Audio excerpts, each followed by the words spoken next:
Olá pessoal, meu nome é Eduardo, seja bem-vindo ao canal.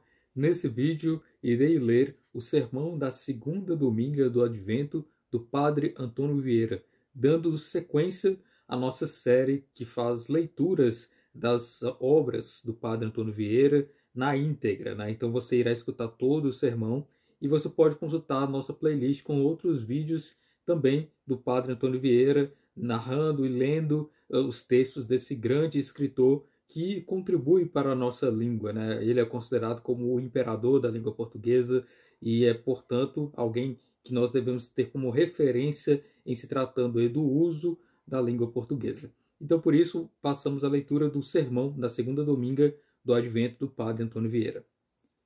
Ioannes in vinculis.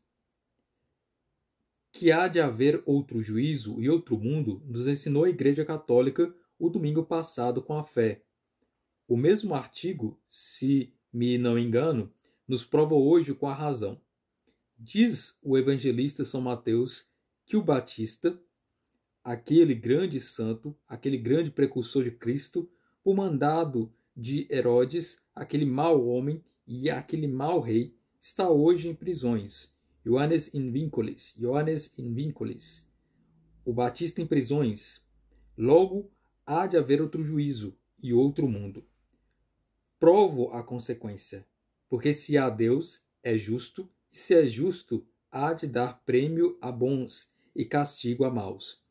No juízo deste mundo, vemos os maus como Herodes levantados, os bons como Batista oprimidos. Segue-se logo que há de haver outro juízo e outro mundo, outro juízo em que se emendem essas desigualdades e injustiças, outro mundo em que os bons têm o prêmio de seus merecimentos e os maus o castigo de suas culpas. Oh, que altos são os segredos da providência divina! Os nossos próprios vícios faz que sejam testemunhas de nossa fé. Um dos principais fundamentos de nossa fé é a imortalidade das almas, e a nossa injustiça é a mais evidente prova da nossa imortalidade. Se os homens não foram injustos, pudera-se duvidar se eram imortais. Mas permite Deus que haja injustiças no mundo para que a inocência tenha coroa e a imortalidade prova. Quem pode duvidar da imortalidade da outra vida se vê nesta a maldade de Herodes levantado ao trono e a inocência do Batista posta em prisões? Ioannes in vinculis. Mas assim como as prisões do Batista confirmam esta parte da doutrina que preguei no sermão passado, assim também me obrigam às mesmas prisões a retratar outra parte da mesma doutrina. Preguei que havia de haver um juízo final em que Deus nos há de julgar a todos. Ainda o digo assim. Disse mais que esse juízo de Deus havia de ser o mais rigoroso, o mais estreito e o mais terrível. Ainda torno a dizer, porque verdadeiramente assim é.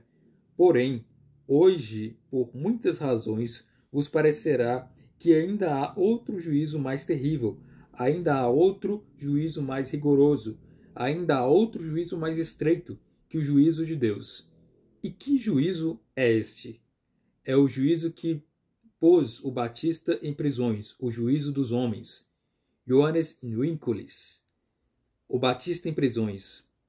Logo, o juízo dos homens é muito mais temeroso que o juízo de Deus. Ainda esta consequência é mais clara que a primeira.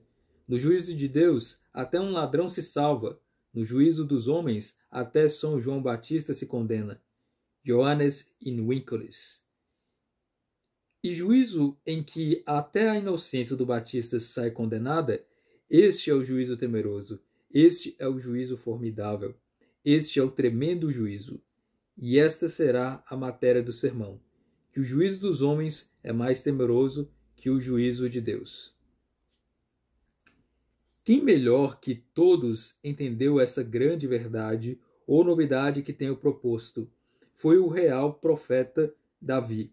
No Salmo 142, diz Davi a Deus, non intre in judicium con servo tuo. Senhor, não entreis em juízo em vosso servo, com vosso servo.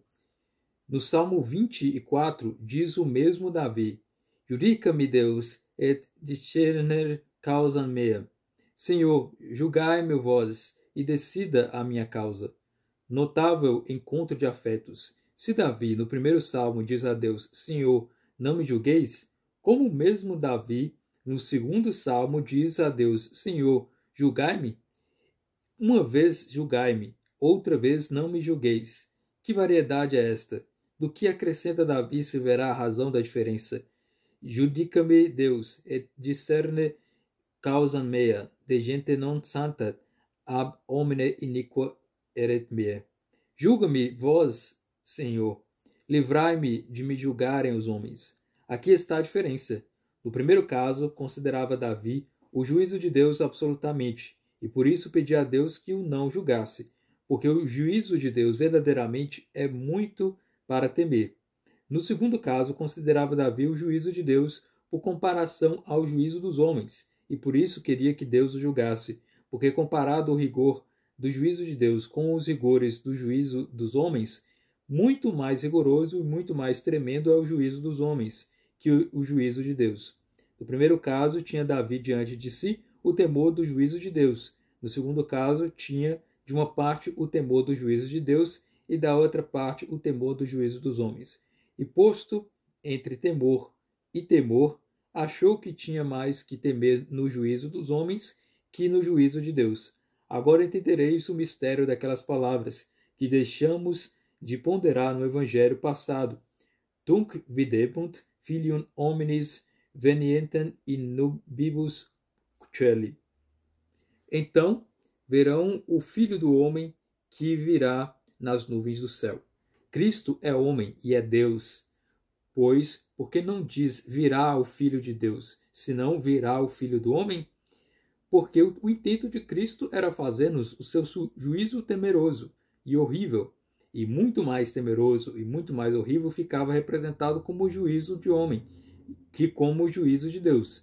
É tanto mais temeroso o juízo dos homens que o juízo de Deus, que quando este se quer fazer respeitar e temer, quando se quer vestir de horror e assombro, quando se quer mostrar medonho e horrendo, chama-se juízo de homem. Não achou outro nome mais fero, não achou outro nome mais atroz, não achou outro nome mais tremendo. Tunc videbunt filium hominis. Temos provado o assunto em comum. Desçamos agora as razões particulares dele, que são muito várias, muito sólidas e de muita doutrina, e pode ser que vos pareçam tão grandes e tão novas como o mesmo assunto. Primeiramente, o juízo dos homens é mais temeroso que o juízo de Deus, porque Deus julga com o entendimento, os homens julgam com a vontade. Quando entre o entendimento de Deus e a vontade dos homens não houvera aquela infinita distância, bastava só a diferença que há entre vontade e entendimento para ser grande a desigualdade desses juízos. Quem julga com o entendimento pode julgar bem e pode julgar mal. Quem julga com a vontade nunca pode julgar bem. A razão é muito clara, porque quem julga com entendimento se entende mal, julga mal, se entende bem, julga bem. Porém, quem julga com vontade, ou queira mal ou queira bem, sempre julga mal. Se quer mal, julga como apaixonado, se quer bem, julga como cego. Ou cegueira ou paixão, vede como julgará a vontade com tais adjuntos. No juízo divino não é assim. Julga só o entendimento e tal entendimento, declarando o mesmo Cristo Senhor nosso os seus poderes supremos de juízo universal do mundo. Diz que o Pai deu todo o juízo ao Filho. Pater omne judicium dedit Filio.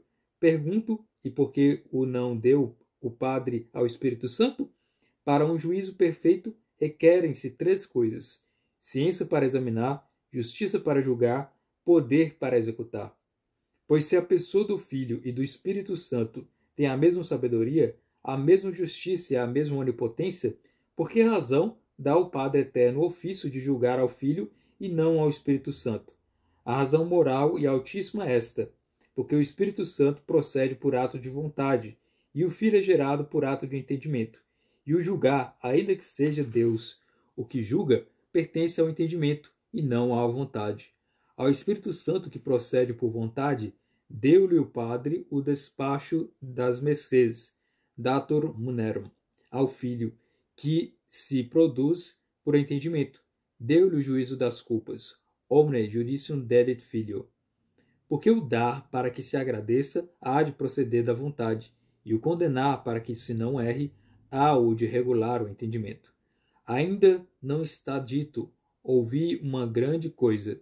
Quando o Padre ab eterno gera o Filho, gera-o por puro ato de entendimento, sem intervenção ainda da vontade.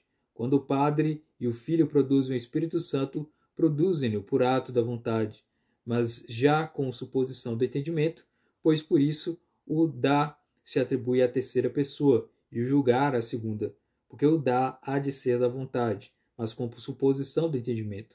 O julgar há de ser só do entendimento, sem intervenção nenhuma da vontade.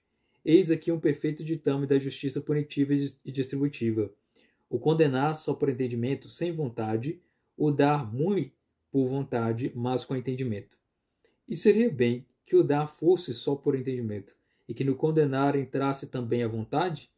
Não, porque daí nasceria o que acontece algumas vezes, que nem as mercês obrigam, nem os castigos emendam.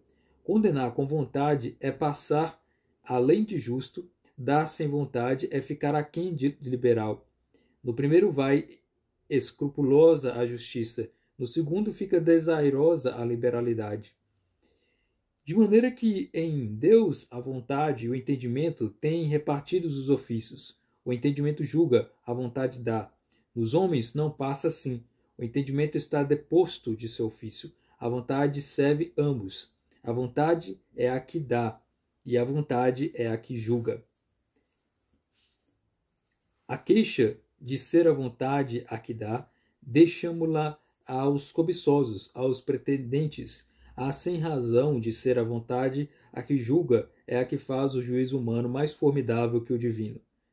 Veio uma vez a luz a ser julgada no juízo dos homens, e vinha ela muito confiada, porque já antigamente tinha aparecido diante do juízo de Deus e saiu dele com grandes aprovações. Fiat lux et facta est lux, et vidit Deus, lucem quod esset bona. Com essas abonações do juízo de Deus, entrou a luz no juízo dos homens. E como vos parece que sairia dele? Disse o Cristo no capítulo 3 de São João, e foi necessário que o mesmo Cristo o dissesse para que nós o crêssemos. Venet lux in mundo, et dilexerunt homines magis tenebras quam lucem. Veio a luz ao mundo, e os homens antepuseram as trevas à luz. Há tal sem razão, há tal cegueira, há tal maldade. Quem houvera de crer de juízos racionais uma sentença tão bárbara como esta, se o não afirmara o mesmo Cristo? A coisa mais famosa, a coisa mais útil, a coisa mais necessária no mundo que a luz? Pelo contrário, a coisa mais feia, a coisa mais horrenda, a coisa mais inútil, a coisa mais cheia de inconvenientes que as trevas? Não são as trevas a capa dos latrocínios, as terceiras dos adultérios, as cúmplices e as consentidoras dos maiores insultos, das maiores enormidades que se cometeram no mundo? Pois como é possível que homens com olhos e com entendimento antepusessem as trevas à luz?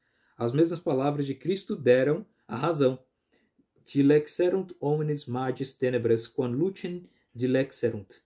Julgaram com a vontade e não com o entendimento. E onde a vontade é juiz, tais como essas são as sentenças. Que havia de fazer uma cega se não condenar a luz? Dilexerunt magis, amaram mais.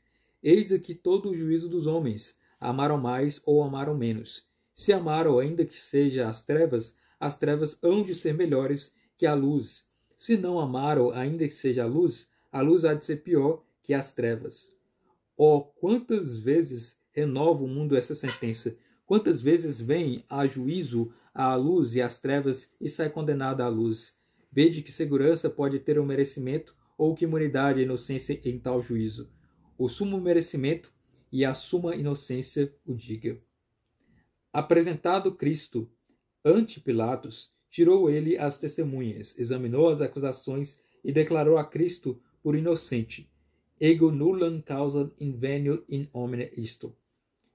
Eu nenhuma causa acho neste homem.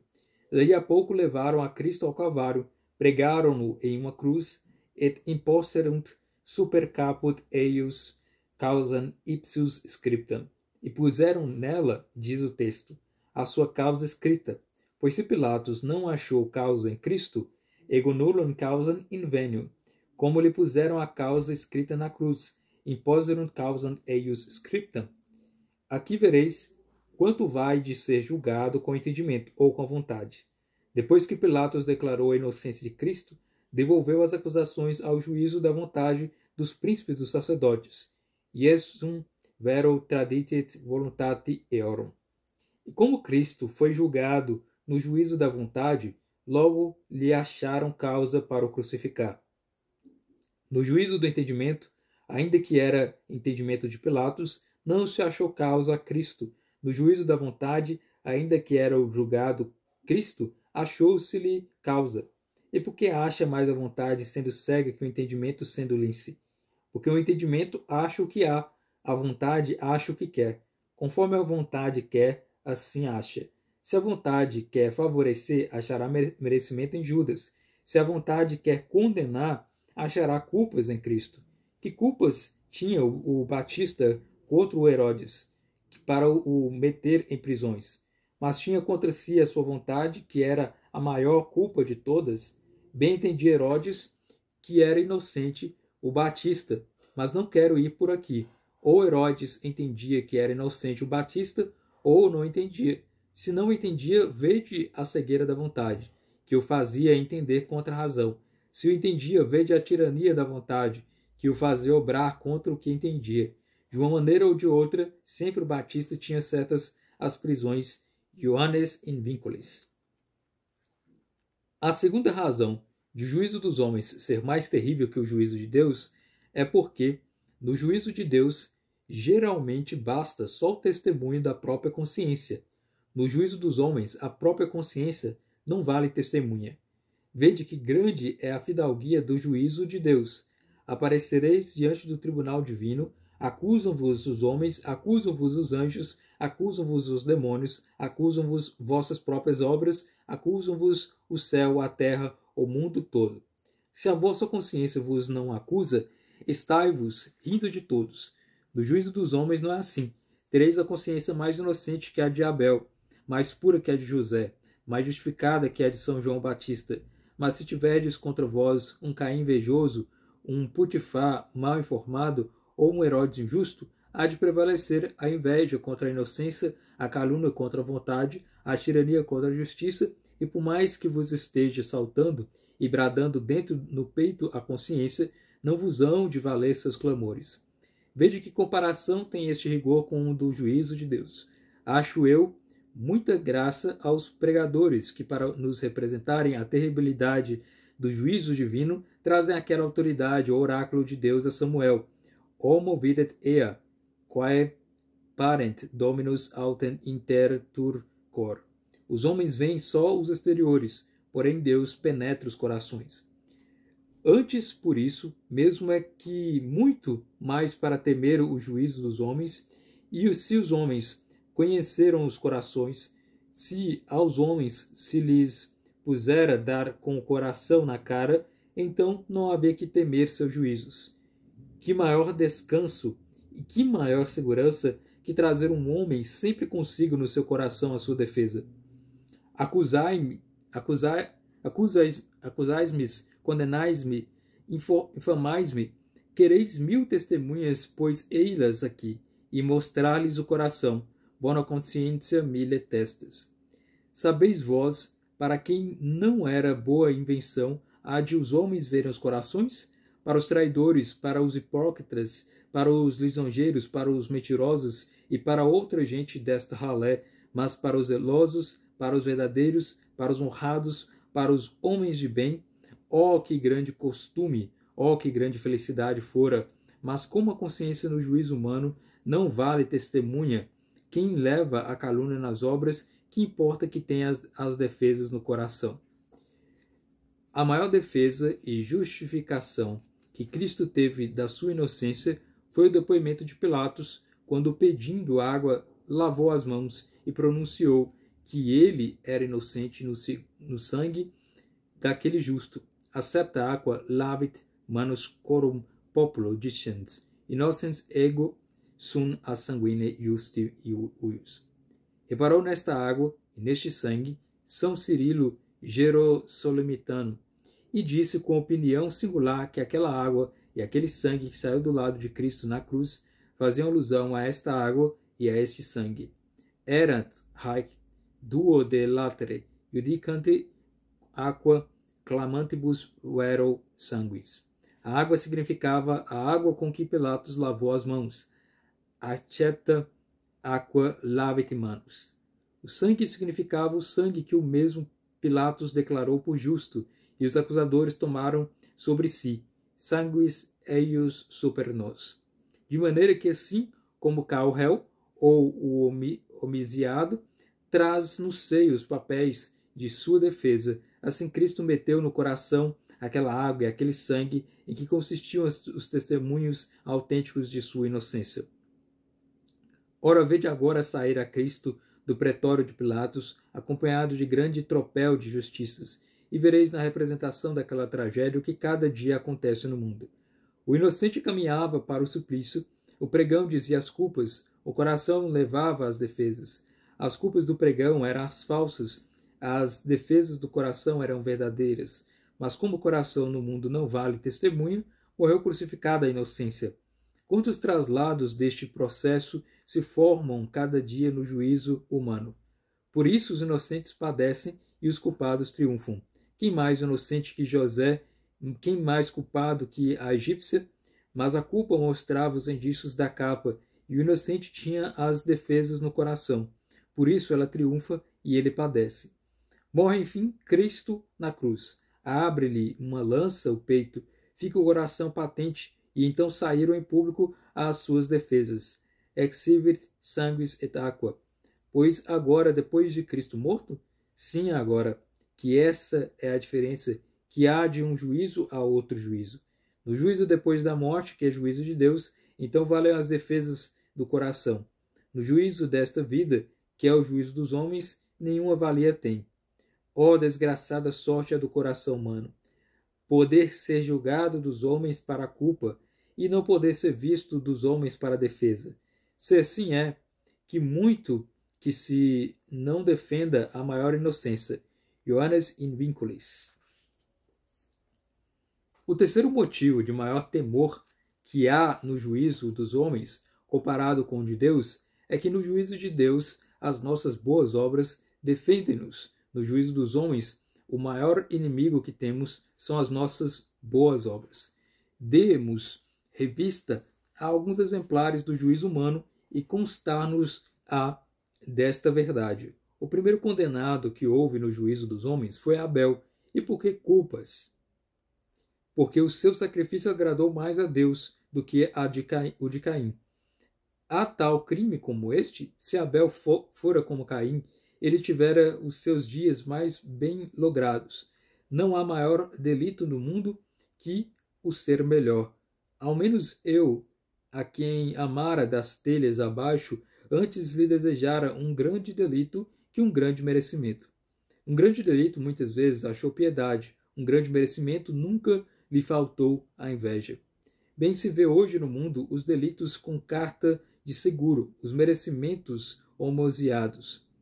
Vamos a outro exemplar. Saul condenou tantas vezes a morte a Davi e chegou a lhe tirar ele mesmo as lançadas. E por que crimes? Porque se cantava pelas ruas de Jerusalém que Davi era mais valente que Saul. Perquisite Saul mille, David autem decen milliad. Esse prêmio tirou Davi de matar um gigante com uma funda. Mais venturosos haviam de ser os tiros e não deram tamanho estalo. Ao gigante derrubou a pedra e a Davi o sonido. Eis aqui porque Davi queria que o julgasse Deus e não os homens.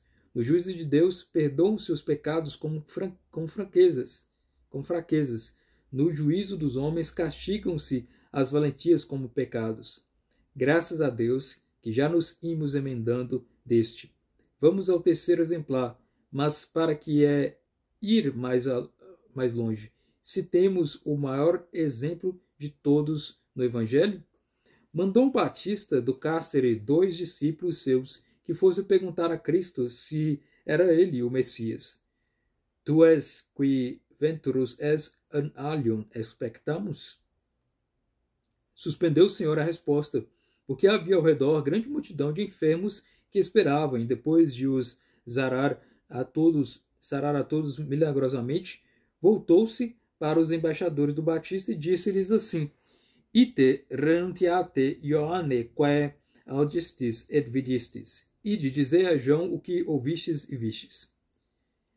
Caeti videnti claudi ambulant mortuit resurgunt. Os cegos vêm, os mancos andam, os mortos ressuscitam. Et beatus qui scandalizatus non fuerit in me. E bem-aventurado o que não se escandalizar em mim. Aqui, reparo, et beatus qui scandalizatus non fuerit. E bem-aventurado que não escandalizar e que tinha feito Cristo para se escandalizarem os homens.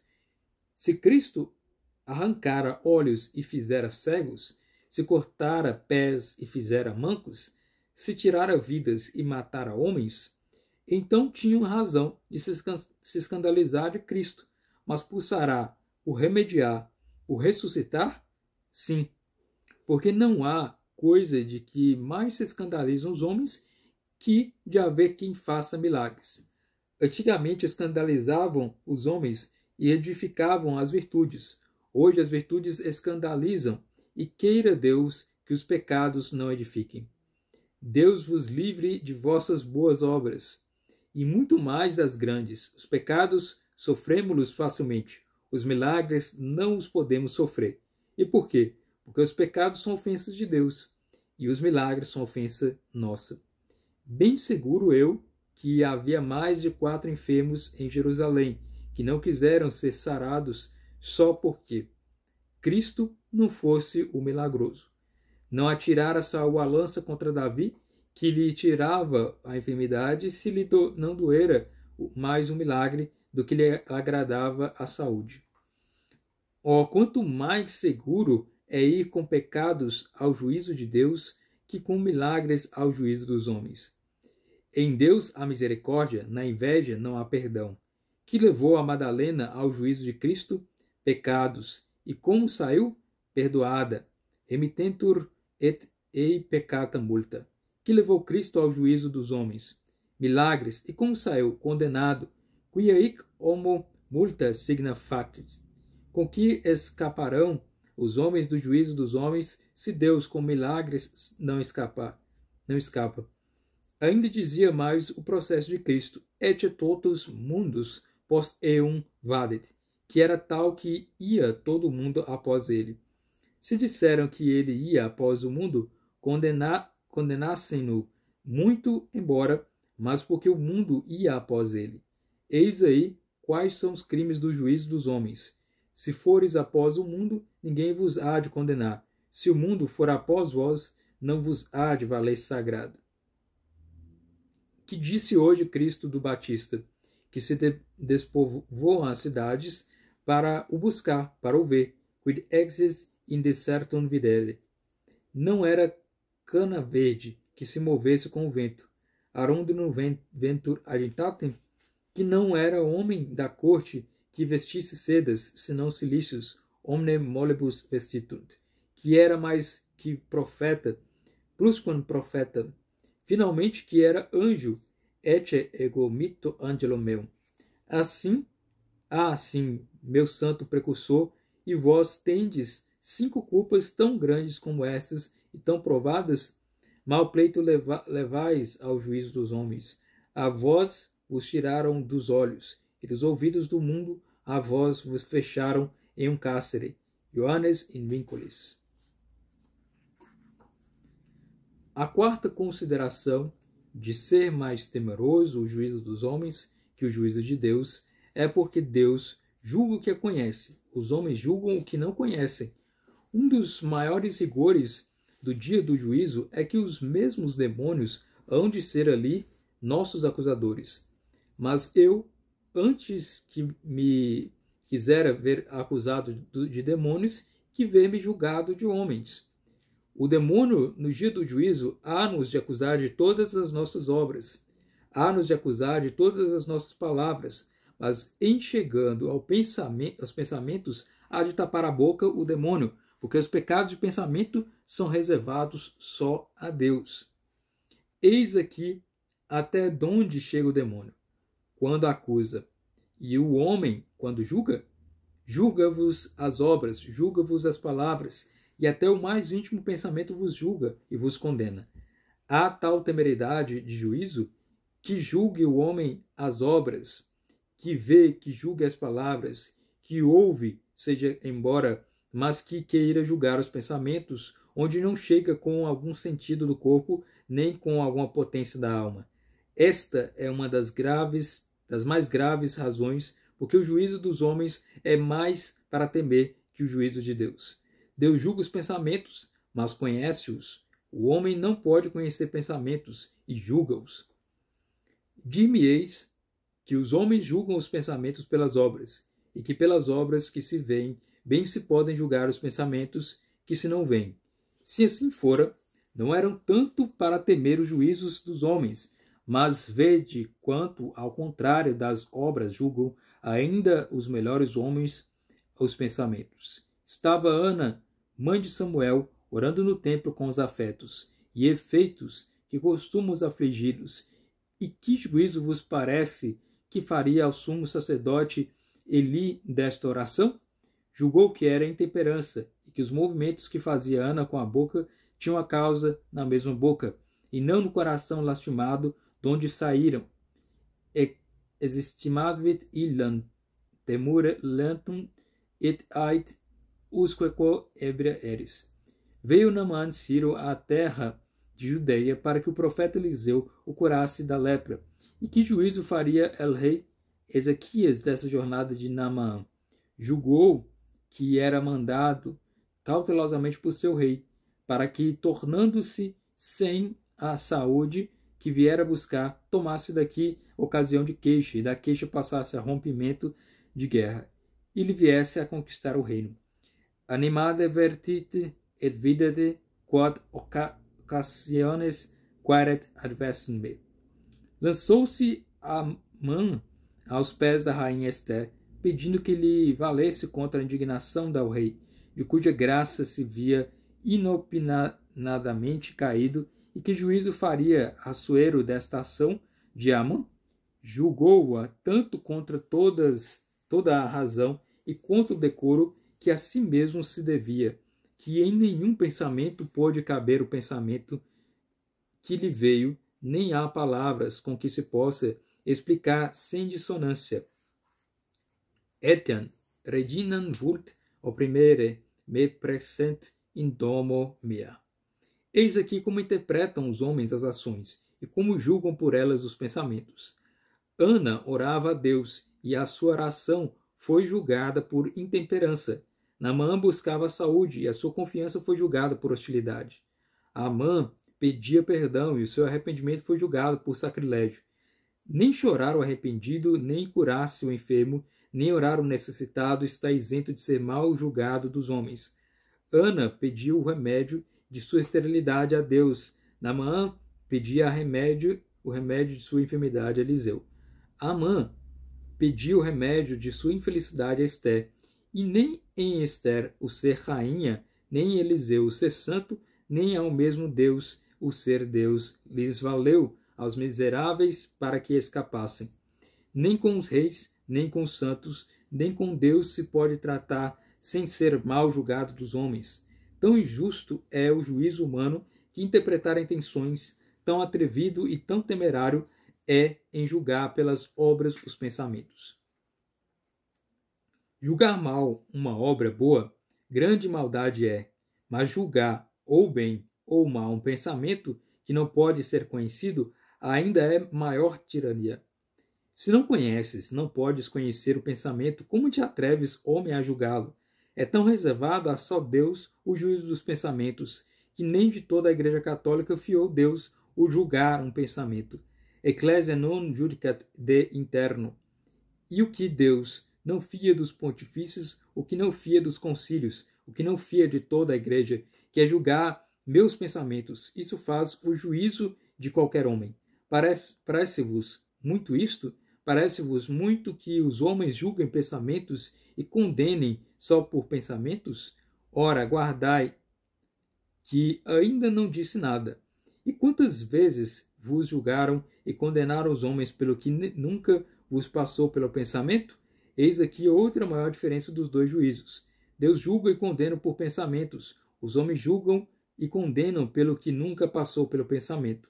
Passou-lhe a alguma hora pelo pensamento a José atrever-se-á a honra de seu senhor?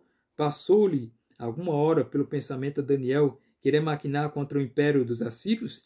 Passou-lhe alguma hora pelo pensamento a Cristo, que também nisto quis dar-nos exemplo, querer se fazer rei temporal, de que tantas vezes fugira? Contudo, José, por se atrever à honra de seu senhor, está em um cárcere. Daniel, por maquinar contra o império, está no lago dos leões. Cristo, por se querer fazer rei, está posto em uma cruz. Com este rigor, nenhuma comparação tem o juízo de Deus. Para Deus condenar-o por pensamento, é necessário que haja pensamento, que seja mau e que se consinta. Para o homem condenado do mesmo modo, não é necessário que se consinta, nem que seja mau, nem que haja pensamento. Pode-se imaginar maior rigor, maior injustiça, maior crueldade que esta? Eu cuidava que não, mas ainda passa adiante a sutileza, a crueldade do juízo dos homens. Não só vos condenam os homens pelo que vos passou pelo pensamento a vós, mas condenam-vos pelo que nem lhes passou pelo pensamento a eles. Mas, claro, não só vos condenam os homens pelo que vos nunca imaginastes, mas condenam-vos pelo que nem eles imaginam de vós. Chegaram os irmãos de José ao Egito, apareceram diante dele, e depois que disseram quem eram e a que vinham, secou-se José, muito ao de ministro, com aspecto severo disse: Vão presos esses homens, presos nós, senhor viso rei. Replicaram-lhe eles tremendo: E por quê? Exploradores estes. Sois espias, vindes a explorar os reinos de Faraó, meu senhor. As palavras não eram ditas, e já os 10 irmãos estavam com os pés e mãos em outros tantos grilhões e algemas. Pergunto agora: estes homens imaginaram alguma hora de vir ser espias ao Egito e explorar os reinos de Faraó? Claro está que nunca tal imaginaram. Eram os pobres lavradores que vinham fugindo à fome, comprar 4 grãos de trigo para manter a vida e deitar a terra. Pergunto mais, e José imaginava deles que fossem espias exploradores? Ainda isto é mais claro e mais certo. Nunca tal imaginou José, porque conhecia muito bem quem eram os filhos de Jacó, seu pai. Pois se esses homens nunca imaginaram em ser espias, e se a José nunca lhe passou pela imaginação que o fossem, como os manda prender?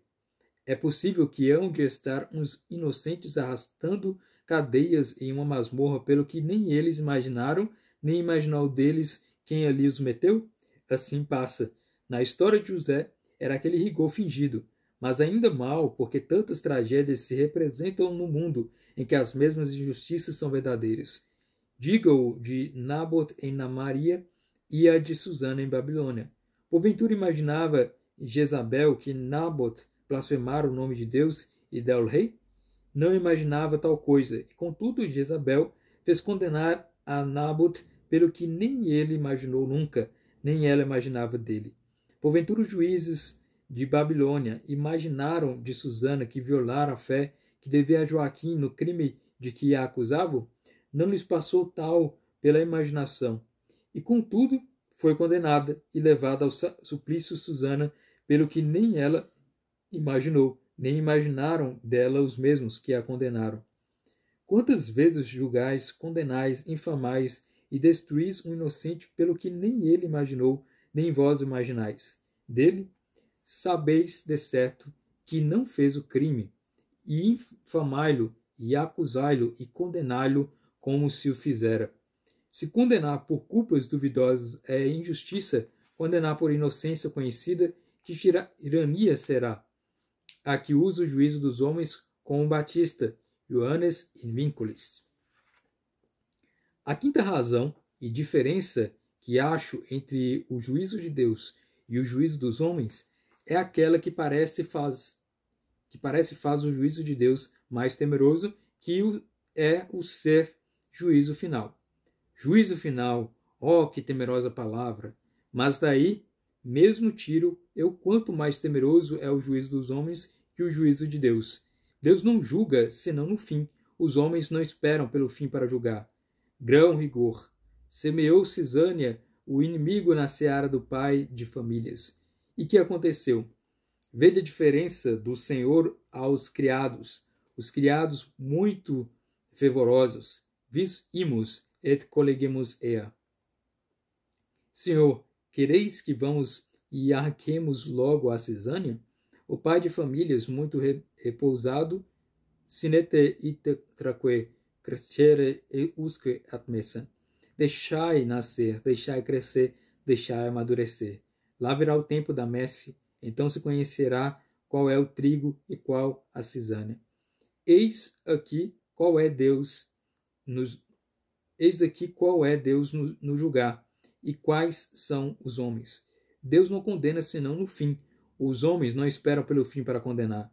Deus, para colher, espera pelo agosto. Os homens cegam em janeiro. Os que mais timoradamente procedem a julgar antes do fim são aqueles que regulam os fins pelos princípios. Mas como os sucessos do mundo e da vida, e muito mais, os dependem do alvedrio, não guardam proporção alguma, todo este juízo é incerto e todo injusto. No dia da paixão de Cristo, morreram 4 pessoas notáveis, de que faz menção o Evangelho. Morreu Cristo, morreram os 2 ladrões, e morreu Judas. Ora, notai a diferença dos princípios e fins de todos. Cristo começou bem, acabou bem. O mau ladrão começou mal e acabou mal. O bom ladrão começou mal e acabou bem. Judas começou bem e acabou mal. Tais são as contingências das coisas do mundo, e há pouca proporção que guardam os fins com os princípios. Muitas vezes, a bons princípios seguem-se bons fins, como em Cristo, e a maus princípios, maus fins, como no mau ladrão, e outras vezes, pelo contrário, a maus princípios seguem-se bons fins, como no bom ladrão, e a bons princípios seguem-se maus fins, como em Judas. Por isso, quem quiser julgar, bem há de aguardar pelos fins. Nos reinos passa o mesmo que nos homens. Quem julgasse o fim do reino de Saul pelos princípios diria que havia de ser felicíssimo e foi desastrado.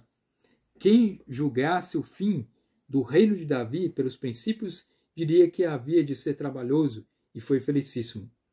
Antes de ver o fim, não se pode fazer juízo. Pedro seguiu a Cristo para ver o fim. Ut videret finem. Se esperara até ver o fim, ele não negara. Esperai pelo fim, então negareis, mas eu vos fio que, se chegardes a ver os fins, que haveis de querer seguir e não negar. Se alguém pudera julgar antes do fim, era Deus, porque conhece os futuros. E contudo, nunca Deus jamais julgou, nem condenou a ninguém, senão depois das obras. O juízo dos homens não é assim. Conhece pouco do presente, menos do passado e nada do futuro, e antes de as coisas terem ser, já estão julgadas. No mesmo dia em que se faz a eleição, já está adivinhado o sucesso, já está condenada a obra, já está desacreditada a pessoa. Valha-me Deus, ainda não fiz bem nem mal e já me condeno. Não teremos uma pouca de paciência para esperar pelo fim? Nolite ante tempus judicare.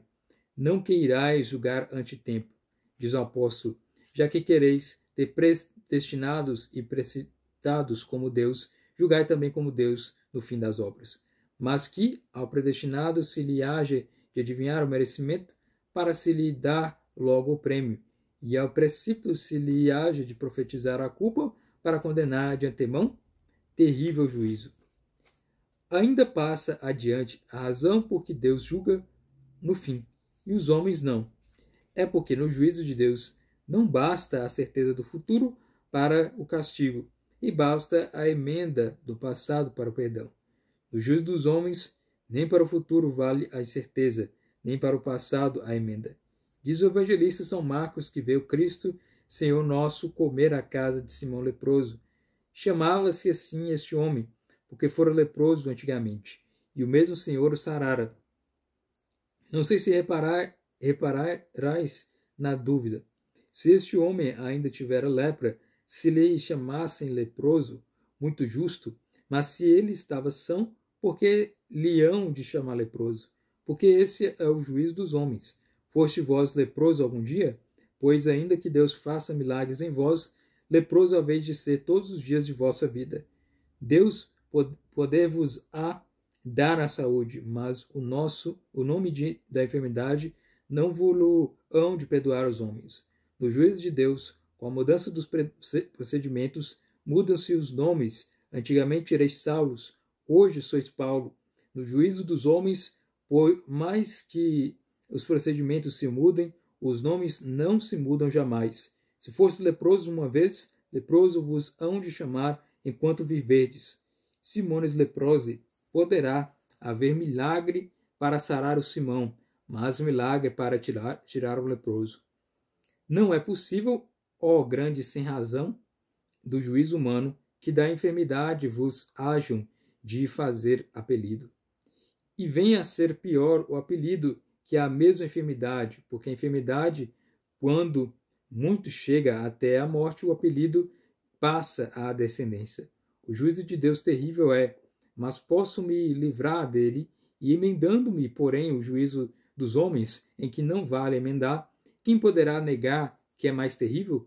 E se contra o juízo dos homens não vale a emenda onde há, que remédio teria aquele inocente em que não podia haver, porque não havia que emendar. Johannes Invínculis.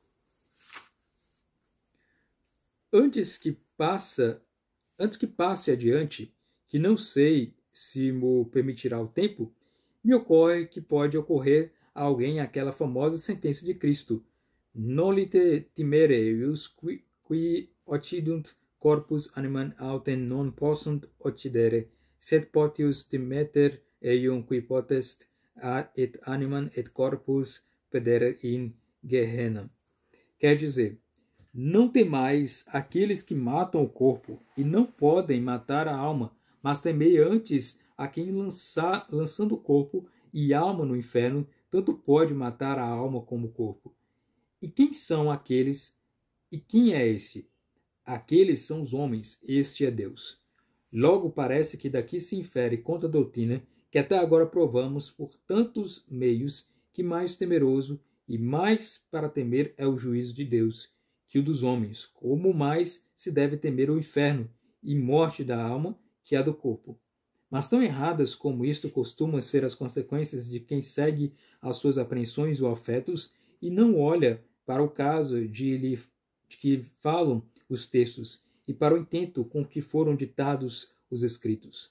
O intento do divino mestre, nesta ocasião, foi animar a fé dos primitivos cristãos, para que padecessem constantemente os tormentos e martírios dos tiranos, e para que, postos entre dois temores, um ou outro inevitável, com o maior vencessem o menor, isto é, com o temor do inferno, o temor da morte. Assim entenderam sempre padres, pontífices e intérpretes dos quais, como tão diligente, sólido e literal abreviador de todos, só porei aqui as palavras do doutíssimo a lápide.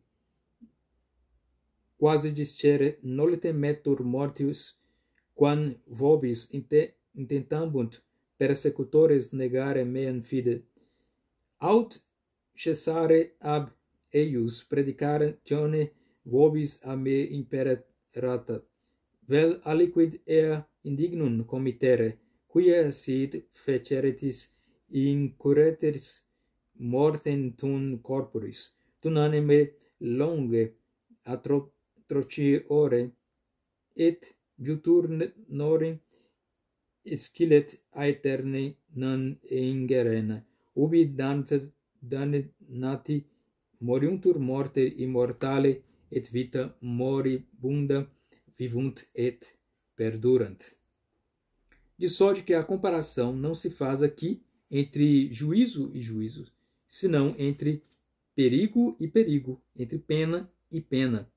Porque comparada a pena do inferno com a pena da morte, claro está que muito mais para temer é a do inferno. Pelo contrário, se a comparação se fizer entre juízo e juízo, isto é, entre o juízo de Deus e os dos homens, posto que os homens só possam condenar à morte e Deus ao inferno, com a mesma evidência se segue ainda neste caso que mais para temer é o juízo dos homens que o de Deus, porque o juízo dos homens condenam-me à morte pode ser injusto, e o de Deus, condenando-me ao inferno, não pode deixar de ser reto. Justus et domine et rectum judicium tum. E se ao juízo de Deus só está sujeita à culpa, e do juízo dos homens não está segura a inocência, vede qual mais se deve temer. De Deus são mais para temer os castigos, dos homens para temer os juízos, e destes é que nós falamos. Também falou dos mesmos juízos o mesmo Cristo, e não em outro, senão no mesmo texto, imediatamente antes, em admirável comprovação do que digo. Afrontavam os escribas e fariseus os discípulos do Senhor com nomes tão injuriosos e blasfemos como a seu mestre, e chegavam a dizer e pregar e apregoar ao mundo que as maravilhas que ele e eles obravam eram feitas em virtude e com poderes de Beelzebu, príncipe dos demônios. E para que a inocência e constância ainda noviça dos apóstolos, vendo-se tão indignamente caluniadas e condenada pelo juízo dos homens, e não quaisquer senão dos mais autorizados e dos que entre os demais professavam religião e letras, não desmaiasse com que razões os animaria e consolaria o divino mestre, para que não fizessem caso de temeridade daqueles juízes. A razão foi uma só, e digna de seu autor.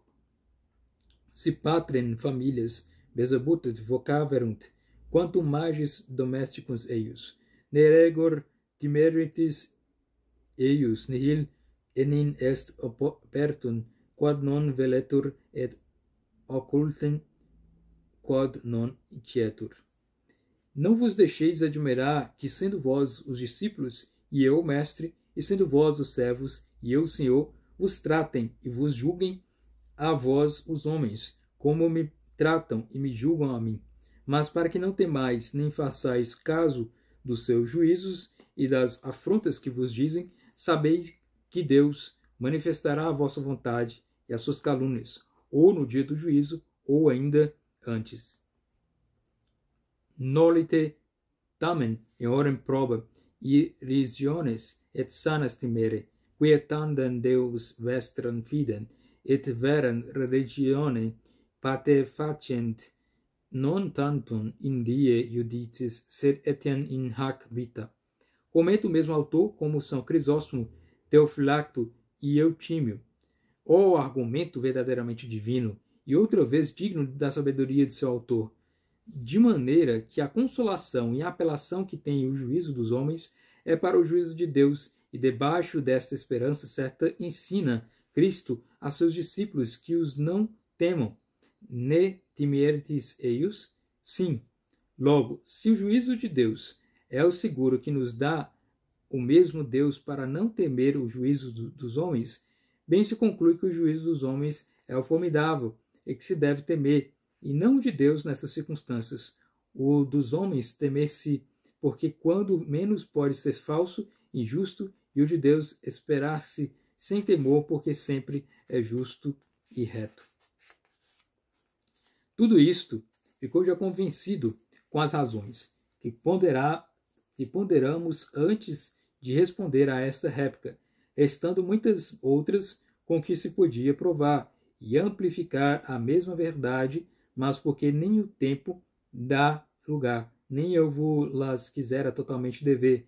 Partamos o trabalho, eu as aponto e discorreia-vos. É mais temeroso o juízo dos homens que que o juízo de Deus, porque o juízo de Deus é juízo de um só Deus. O juízo dos homens é juízo de toda a vida. Todos os dias para os que vivem entre os homens são dias de juízo. O juízo de Deus há de ser em um só lugar. O juízo dos homens é em todos os lugares. Julgam-vos na casa e julgam-vos na rua. Julgam-vos na praça e julgam-vos na igreja. Julgam-vos na corte e julgam-vos no monte. Julgam-vos no mundo e julgam-vos na religião. Julgam-vos em todos os lugares onde estáis e nos lugares onde não estáis. Também vos julgam. Enfim, para o juízo de Deus não há de ir ao vale de Josafá todo mundo. Para o juízo dos homens, todo o mundo é vale de Josafá. O juízo de Deus começa a julgar desde os anos do uso da razão por diante. O juízo dos homens, muito antes do uso da razão, julga e condena. Digam-no as lágrimas de Raquel e o sangue dos inocentes de Belém. Faltavam-lhes 5 anos para o albedrio e bastaram-lhes 2 para o cutelo. Ab imanu et infra. Ainda depois do uso da razão, não nos julga Deus mais que as 2 partes da vida, porque a terceira parte, que nos leva àquela morte cotidiana, a que chamamos sono, como não é capaz de pecar nem de merecer, não a julga Deus. No juízo dos homens não é assim. Nem dormindo nos isentamos de sua jurisdição. Nem dormindo estava José quando sonhou, e porque sonhou e condenaram à morte seus irmãos, ecce somniatur venitre occidamus eium. Deus, no seu juízo, há de vir a julgar os vivos e os mortos. Os homens, no seu juízo, julgam os vivos, julgam os mortos e julgam-os por nascer. Não vos lembram a história do cego de seu nascimento, a quem Cristo deu vista? Ainda não era nascido e já o faziam pecador. Domine quis peccavit hic aut parentes eius ut quecus nasceretur. Deus julga somente do fato, os homens até do impossível. Antes do dia do juízo, ver-se-ão muitos sinais, eram signa in sole et luna. Mas notai a diferença. No juízo de Deus, os sinais dizem com o juízo, e no juízo dos homens, o juízo não diz com os sinais. No juízo de Deus, dizem os sinais com o juízo, porque os sinais são de rigor, e o juízo é rigoroso. No juízo dos homens, o juízo nos diz com os sinais, porque os sinais são de amizade, e o juízo é de ódio, e vede-o em Judas. Os sinais eram abraços, e o juízo traições. Traditur autem dedit eius, signum, quencunque osculatus fuero ipse est tenere eium. Deus, no seu juízo, é verdade, há de lançar os homens ao inferno, mas há de ser dizendo-lhes muito clara e descobertamente, ite maledicte in igne eterno. Os homens não fazem assim no seu juízo. Estão vos dizendo, venite benedicte, bendito, bem-vindo sejais, e no mesmo tempo estão vos metendo e desejando debaixo do inferno. Deus julga como juiz, os homens julgam como judiciários. Entre o juiz e o judiciário há esta diferença, que o juiz supõe o caso, o judiciário adivinha. Quantos vemos hoje julgados e condenados por adivinhação, não pelo que fizeram, senão pelo que se adivinha que haverão de fazer? O juízo de Deus, se não Deus por natureza imutável, se nós nos convertemos e nos mudamos, muda-se o juízo dos homens, sendo os homens a mesma mudança. Por mais que nós nos mudemos, não se muda. Mudou-se a Madalena e no juízo de Cristo ficou santa, mas no juízo do fariseu, tão pecadora como dantes, era quoniam peccavitrix est. No juízo de Deus, havemos de ser julgados pelos mandamentos. Quem guardou os mandamentos pode estar seguro. No juízo dos homens não aproveita guardar os mandamentos. Fizestes o que vos mandaram, e muito melhor do que vos mandaram, e sobre isso sois julgado e condenado. Como a sem-razão é tão moderna, e não há exemplo dela nas Escrituras, tê-lo-ão os vindouros se o crerem. Deus julga a cada um pelo que é, os homens julgam a cada um pelo que são. Mas, claro, Deus julga-nos a nós por nós, os homens julgam-nos a nós por nós. Donde segue que, para seres bem julgado no juízo de Deus, basta que vós sejais bom, mas para seres bem julgado no juízo dos homens, é necessário que ninguém seja mau. Terrível juízo, em que para eu não sair condenado, é necessário que todo mundo seja inocente. No juízo de Deus, basta ser bom no último instante da vida, para ser eternamente bom. No juízo dos homens, basta ser mau em qualquer tempo da vida, para ser eternamente mau. Se fostes bom e sois mau, julgam-vos mal pelo que sois. Se fostes mau e sois bom, julgam-vos mal pelo que fostes. Se sois e fostes sempre bom, julgam-vos mal pelo que podeis vir a ser. Há juízo tão cruel como este: as culpas em profecia e o profeta em prisões. Johannes in Vinculis. Tenho acabado o sermão e parece que me tem acontecido nele o que sucede aos maus médicos e aos maus conselheiros.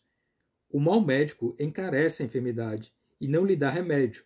O mau conselheiro exagera os inconvenientes e não dá meio com que os melhorar. O ofício de pregador também é de curar e de aconselhar. Tenho encarecido a enfermidade, tenho ponderado os inconvenientes, tenho mostrado a cegueira e, sem razão, a injustiça e a tirania do juízo dos homens. Mas que é do remédio para nos livrarmos deste juízo?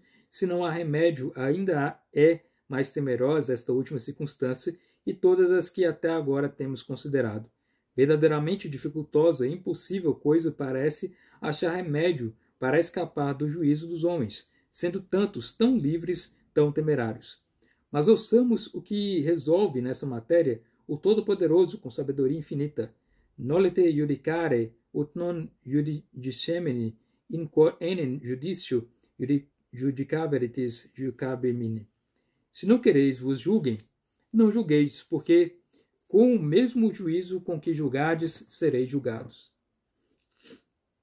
Esta sentença de Cristo, Senhor nosso, ou se pode entender do juízo dos homens para com os homens, ou do juízo de Deus para com eles. Se entender do juízo de Deus para com os homens, é absoluta e universalmente verdadeira, mas se entender do juízo dos homens para com os homens, não. Donde se torna a confirmar outra e mil vezes que mais rigoroso e mais que para temer é o juízo dos homens, que é o de Deus. No juízo de Deus para com os homens é sempre verdadeira, porque, como altamente disse São João Crisóstomo, o juízo com que nós nos julgamos uns aos outros é lei, que pusemos a Deus para que ele, por ela, não julgue também a nós. Legem prius ipse posuit severius deis quae proximus peccaveret judicando. Porque se nós julgarmos com benignidade aos nossos próximos, também Deus vos julgará benignamente. Mas se nós o julgarmos severamente, também ele nos julgará com severidade. De sorte que no juízo de Deus para com os homens esta regra é geral, sem exceção. Porém, no juízo dos homens para com os homens, tem tão pouca certeza, nem ainda probabilidade, que até o mesmo Cristo, sendo tão benigno em julgar e perdoar a todos, não escapou de ser tão injustamente julgado e condenado por eles.